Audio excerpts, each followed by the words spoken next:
In today's video, I'm going to teach you how to make sitemap with FigJam. If you're planning a website and want a clear visual outline of your pages and navigation, a sitemap is a great place to start. FigJam makes this quick and collaborative, so let's walk through it together. First, head to figma.com and log into your account. Once you're on the home page, look for FigJam. You can start a fresh FigJam board or simply open a recent file if you've already got one set up. Either option will work. We just need a FigJam canvas to place our sitemap. With your board open, find the Templates option. This might be in the toolbar or a panel depending on your layout. Click it and use the search bar to look for tree map diagram. This template has the same structure you'd use for a sitemap, parent items branching into child pages, so it's a perfect starting point. When you see it, select it and click Add Template. FigJam will drop a ready-made framework onto your board. Now it's time to make it yours. Start by renaming the top box to Home or whatever your main landing page is called.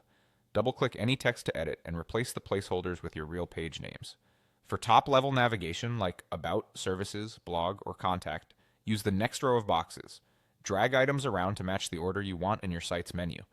If the template doesn't have enough boxes, duplicate an existing one so the style stays consistent. If there are extras, delete them to keep things clean. Connect pages to show hierarchy. Most FigJam shapes have little handles that let you draw lines from one box to another. If a line looks messy, drag it to tidy the path or reposition the shape so everything reads left to right or top to bottom. Group related sections visually by spacing them evenly and aligning edges. Neat alignment makes the structure easier to scan. Use color sparingly to add meaning. For example, you might highlight primary navigation in one color and utility pages in another. Keep text short and consistent. Use the same casing and naming patterns so your sitemap is easy to read at a glance. Zoom in to edit details, and zoom out occasionally to check the overall flow.